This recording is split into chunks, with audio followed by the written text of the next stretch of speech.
খলিফাবৃন্দ এবং আঞ্জুমানের নেতৃবৃন্দ, যুব ফোরামের নেতৃবৃন্দ, আপনাদের সকলকে কুমিল্লা কেন্দ্রীয় ভান্ডার শরীফের পক্ষ থেকে, আঞ্জুমানের পক্ষ থেকে এবং দরবারের পক্ষ থেকে আপনাদের সকলকে ধন্যবাদ এবং কৃতজ্ঞতা জানাচ্ছি। এই দুর্যোগপূর্ণ আবহাওয়ার মধ্যে আপনারা কষ্ট করে দূর দূরান্ত থেকে আজকের এই সভায় উপস্থিত হয়েছেন। ইতিমধ্যে দুটি বিষয় আপনাদের সাথে উত্থাপন করেছেন, যে ২রা ভাদ্র এবং ঈদে মিলাদ সাল্লাল্লাহু আলাইহি ওয়াসাল্লাম উদযাপন উপলক্ষে মুক্ত আলোচনা। পাশাপাশি আপনাদের বিশেষ করে খলিফাবৃন্দের কাছে আমি অনুরোধ করব, সকল খলিফাবৃন্দ যারা আছেন, আমাদের দরবার ভিত্তিক কিছু আলোচনা আমরা করতেছি। আমরা দরবার থেকে ঘুরে আসার পর অনেক কিছুই আমার কাছে প্রস্তাবিত হয়, কিছু কথা আসে যে দরবারে গেলে আমরা ঠিকভাবে বসার জায়গা পাই না, খেতে তামারও খেতে গেলে তামারও ঠিকভাবে আমাদের পরিবেশনটা করা হয় না, এবং আমাদের দুর্বলতা কোথায়।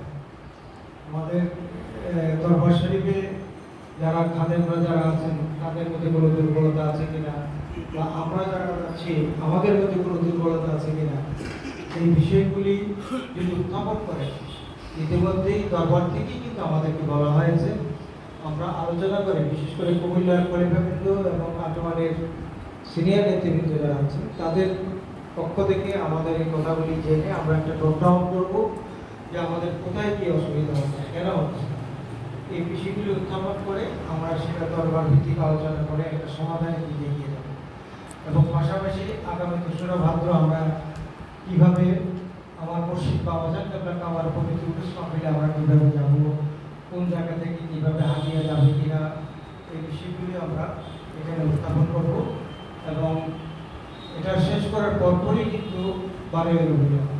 এবার ১২ই রবিউল আউয়াল আপনারা রাজনৈতিক প্রেক্ষাপটের কারণে আমাদেরকে একটা ভালো অবস্থানে যদি আমরা পৌঁছতে না পারি রাজধানীতে, তাহলে আমাদেরকে একটা দুর্বলতা প্রকাশ হয়। সেই কারণে আমাদের প্রত্যেকের পক্ষ থেকে অনুরোধ থাকবে, আমরা যদি গত বছর একজন নিয়ে থাকি এবার ২জন, এরকম প্রতিশ্রুতি নিয়ে আমাদেরকে এগোতে হবে। তো আমি কথা বাড়াবো না, আপনারা বুঝতে পেরেছেন তো আমি এই বিষয়গুলি বলতে চাইছি।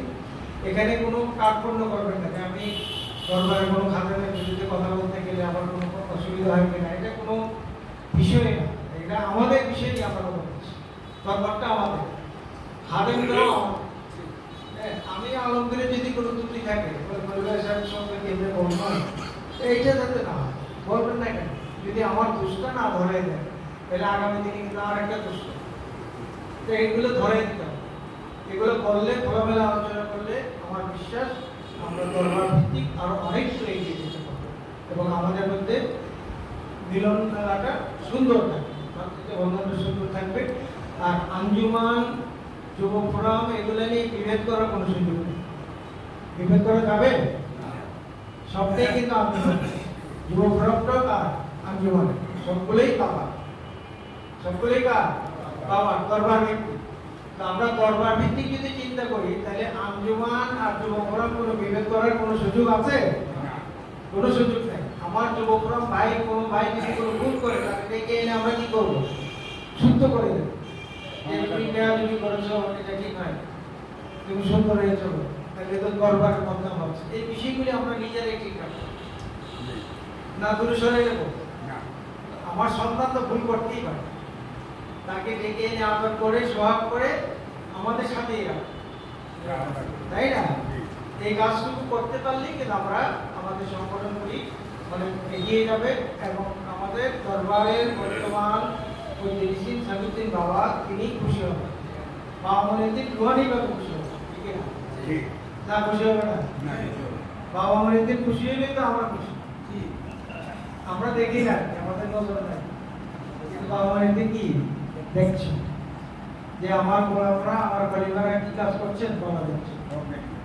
বাবা তো বলেই গেছেন যে আমি যদি পর্দার আড়ালেও চলে যাই আমি কিন্তু সত্যি, এবং তোমরা যদি আমাকে খালেজ ভাবে ডাকো আমি মনে দিন ওয়াদা করছি, আমি যেখানেই থাকি সেখান থেকে তোমার ডাকে আমি সারা দেয় না এত বড় হাস্তি আচ্ছা আমরা মুড়ি হয়েছি তার এই আওলাদ বাবা সাহেবের তারা এখন পরিচালনা করছেন তার এই আওলাদ সারাটা যুব ফোরামের দায়িত্বে নিয়েছেন আমরা তাদেরকে চেষ্টা করতে হবে তাদের কদমে থাকা বাবা নিজের কদমে থাকা ঠিক আছে বাবা হ্যাঁ আমার কদমে থাকতো পরিবার মানুষ যে উনি তো সিনিয়র পরিবার আমার কদমে থাকতে সত্য করবে ভালোবাসা কিন্তু মূল আঁকাই থাকবে আপনার মানুষ এই জায়গাটা যাতে কোনো দুর্বলতা না থাকে এই জায়গার মধ্যে যাতে কোনো রকমের গ্যাপ না থাকে ব্যবধান না থাকে আমার মুর্শিদ যাতে খুশি থাকে বাবা সাহেবুদ্দিন যাতে খুশি থাকে মেজর শাহাদাত যাতে খুশি থাকে তাহলে আমার বাবাদান খুশি থাকে ঠিক কিনা বাবা আমি বোঝাতে পেরেছি তো আপনাদেরকে কেউ যদি আপনাদের মধ্যেও যদি কেউ কথা বলতে চান যে আমার একটু কথা বলার আছে আমি কথা বলবো আপনারাও কথা বলতে পারেন আমি অনুরোধ করবো বিলালকে যারা কথা বলতে চায় বেশি করে কথা বলতে